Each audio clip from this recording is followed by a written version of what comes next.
Nos dias de hoje, conforme relata a Organização Mundial da Saúde, 3 em cada 10 grávidas abortam no nosso país. Conforme mostra a Pesquisa Nacional sobre Aborto no Brasil de 2016, aproximadamente 20% das mulheres de até 40 anos já abortou. Os resultados do levantamento mostram que o procedimento atinge todas as idades, tendo principal relevância na faixa etária dos 20 a 29 anos.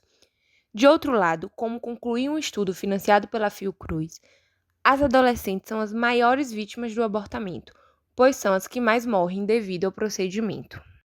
No indicativo de raça, os estudos revelam que mulheres negras, pardas e indígenas, 13% a 25% são as que mais efetuam aborto em relação a brancas, mais ou menos 9%. Quanto ao estado civil, as que hoje se encontram separadas ou viúvas realizam a interrupção da gravidez em maior proporção que em união estável. Por fim, a interrupção da gravidez ocorre em maior quantidade entre aquelas que já são mães ou do que entre as que nunca tiveram filho. Oi gente, boa noite. Como vocês viram, na introdução do nosso vídeo, vamos falar sobre os pontos favoráveis para a legalização do aborto. Mas antes da gente trazer esses pontos, vamos trazer os conceitos das teorias do nascituro, natimorto, embrião, as diferenças entre elas. Vamos trazer também o estatuto do nascituro, países que adotam a legalização do aborto, os tipos de abortos que existem, para aí a gente trazer a discussão dos pontos favoráveis. Bom, primeiro eu vou falar sobre o nascituro. O nascituro é um termo jurídico utilizado para designar o ente concebido de existência dentro do ventre da mulher, mas que ainda não nasceu. Ou seja, podemos concluir que o nascituro é como ser um ser humano que se encontra temporalmente entre a concepção e o nascimento. Dentro do conceito de nascituro existem duas teorias, a teoria natalista e a teoria concepcionista, e eu vou trazer um pouco o conceito de cada uma.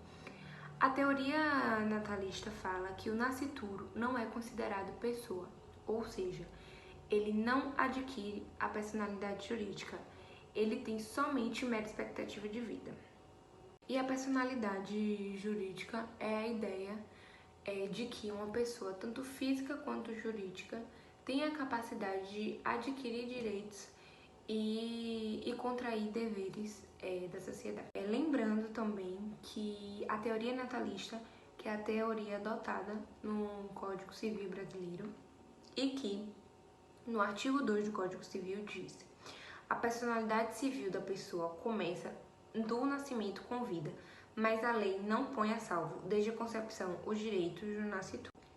Já a teoria concepcionista defende a ideia de que o nascituro é considerado pessoa, tendo seus direitos assegurados em lei desde a concepção, ou seja, desde o ventre materno.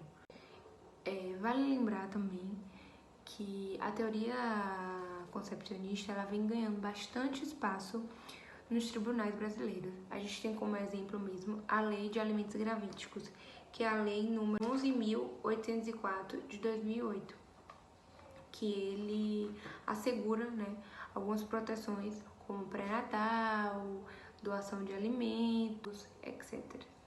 Como eu falei agora há pouco, para vocês sobre os conceitos de nascituro, eu vou falar sobre o conceito de natimorto, que é basicamente quando o feto ele morre dentro do ventre da mãe ou durante o parto.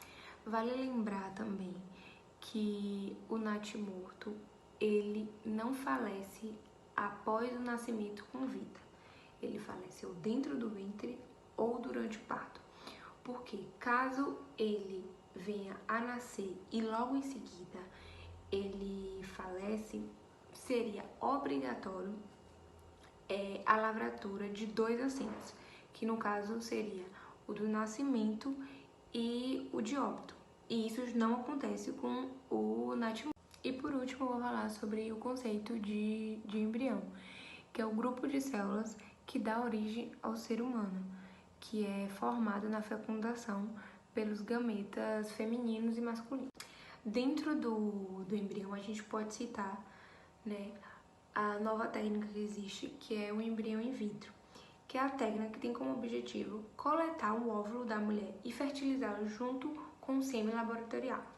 E dentro dessa técnica, né, existiu questões a serem discutidas. Teve um anunciado que foi aprovado na Jornada de Direito Civil que diz: sem prejuízo dos direitos da personalidade nele assegurados, o artigo 2 do Código Civil não é sede adequada para questões emergentes da reprogenética humana, que deve ser objeto de um estatuto próprio. Ou seja, o que isso quer dizer? Que não são aplicáveis nos embriões in vitro a personalidade jurídica. Bom, agora que eu falei, né, sobre os conceitos básicos do nascituro, natimorfo e embrião, Thalita, ela vai falar um pouco para vocês sobre o Estatuto do Nascituro. O projeto de lei 478 visa a proteção integral do nascituro, pois tem como base o conceito de que a vida humana se inicia desde o momento da sua concepção. Dito isso, o projeto está diretamente ligado à legislação do aborto e simboliza o retrocesso aos direitos das mulheres, pois afeta a autonomia reprodutiva, além de restringir o poder de decisão sobre os próprios corpos. O projeto conservador, que promete estabelecer políticas públicas para o embrião dentro da barriga da mãe, atribui questões morais e religiosas ao aborto, ignorando problemas econômicos e sociais do Brasil. Segundo o levantamento feito pelo Ministério da Saúde, no SUS, aproximadamente 250 mil internações acontecem por conta do aborto induzido.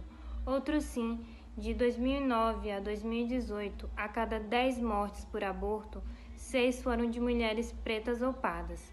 Sabendo que a legislação, ao criminalizar o aborto, impede que o procedimento aconteça de forma segura e que as mulheres pretas e pobres são as que mais morrem tentando abortar, fica evidente dessa forma que, ao proteger integralmente o embrião e ampliar a criminalização do aborto, o Estatuto representa não só o regresso de direitos já conquistados, mas também a violação de outros direitos fundamentais à vida e à saúde da mulher. Bom, vamos falar agora sobre alguns conceitos de aborto que temos de acordo com o Ministério da Saúde, que eu acredito que seja do conhecimento de todos, apenas os populares, podemos assim dizer, que é o conhecido como aborto espontâneo e aborto provocado. Porém, podemos ainda citar 7 exemplos de abortos, que é o aborto completo, aborto incompleto, ameaça de aborto, aborto retido, aborto infectado, aborto habitual e aborto previsto em lei. Vamos começar com a ameaça de aborto. A ameaça de aborto é quando a mulher apresenta sangramento e cólicas com intensidades de leve a moderada, onde o feto permanece vivo e o colo do útero fechado. É o que ocorre geralmente no início da gestação, como falamos no primeiro trimestre, que é o momento mais instável da gestação mesmo. Temos o aborto completo, que é quando ocorre a eliminação total do conteúdo uterino. O aborto incompleto, que é quando parte continua no corpo da mulher, né, dentro do colo uterino, onde se faz necessária a utilização de alguns procedimentos, como curetagem, amil e alguns medicamentos que garantirão essa expulsão total do conteúdo que não faz mais parte do corpo da mulher. Podemos também falar do aborto retido, que é quando, infelizmente, o feto morre, está sem vida, mas permanece no corpo da mulher e que também se faz necessário alguns procedimentos, como os que eu citei anteriormente. Temos o aborto infectado, geralmente decorrente de uma manipulação do útero, onde a mulher apresenta algumas infecções, apresenta febres e é bastante perigoso. Temos também o aborto habitual, que é quando a mulher apresenta aborto espontâneo 3 ou 4 vezes consecutivas. É o que acontece com a maioria das mulheres que não conseguem engravidar, que tem que fazer tratamento. Elas sofrem desse tipo de aborto habitual. Temos também o aborto eletivo previsto em lei, que são alguns casos específicos onde é um aborto provocado, sim, provocado, porém a mulher está amparada por lei, que são alguns casos, como eu falei, específicos, que está previsto na nossa Constituição. Bom, a partir daí podemos perceber que porque existem vários tipos de abortos, onde temos mais complexos e os menos complexos. Então, a partir daí, podemos ter mais ou menos uma noção do que seja os tipos de aborto. A legalização do aborto foi feita por cerca de 67 países espalhados por todo o mundo. É importante ressaltar que antes mesmo dessa legalização, ou até mesmo países que não adotam esse tipo de prática, são realizados abortos de forma clandestina, prejudicando em si a vida da mulher ou levando ela até a morte. A Argentina está dentre os países que legalizou o aborto, e agora essa prática é feita de forma gratuita e de forma segura. A legalização do aborto na Argentina aconteceu por volta de 2020. Para que essa medida seja feita de forma legal na Argentina, é preciso que a mulher tenha até 14 semanas de gestação. Ela tem o livre-arbítrio de escolher se quer ou não levar essa gestação à frente. Passando disso, é importante ressaltar que a mulher também pode ter o direito de fazer se aquele feto for prejudicar a sua vida ou a sua saúde mental ou física. Outro país em que o aborto é feito de forma legalizada é a Inglaterra. Desde 1967, essa prática é feita cumprindo alguns requisitos. Dentre eles, é a mulher ter até 24 semanas de gestação e tendo a vontade, sua livre e espontânea vontade, sem influência de terceiros, seja o pai da criança, seja seus familiares ou até mesmo o médico que vai fazer esse tipo de prática. É importante ressaltar que, diferente da Escócia, a Inglaterra não permite que o aborto seja feito em casa. O aborto é visto com maus olhos na nossa sociedade, pondo diversos fatores éticos, religiosos e sociais para forçar a mulher a não abortar o feto, mesmo que o corpo seja inteiramente delas, e podendo escolher o que fazer com ele. A nossa sociedade é inteiramente machista, pondo a mulher de forma inferior em qualquer circunstância, principalmente nas religiões que reprimem as mulheres solteiras que engravidam antes do casamento. Isso causa um grande julgamento dentro dessa esfera. O fator financeiro também influencia na questão do abortamento, já que muitas mulheres não têm condições financeiras de sustentar uma criança e por isso procuram clínicas clandestinas. Nosso país não tem condições de aplicar estudos sobre a sexualidade feminina. Isso faz com que aumente a gravidez indesejada em qualquer das idades. A criminalização do aborto não impede a sua prática. Sendo assim, muitas mulheres procuram clínicas clandestinas ou outros meios para abortar, o que pode causar sérios riscos a ela e futuramente ao feto. Mulheres há muito tempo estão buscando a descriminalização do aborto no Brasil.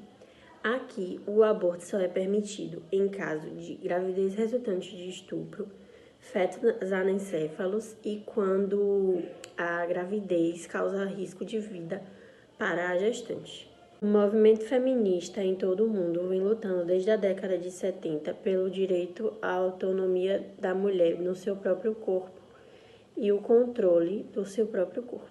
Uma das frases marcantes da legalização do aborto na Argentina foi uma frase de uma senadora chamada Anabel Fernandes Sagastes.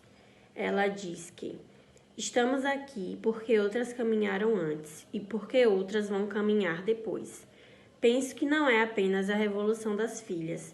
Esta é a revolução também das nossas mães e das nossas avós.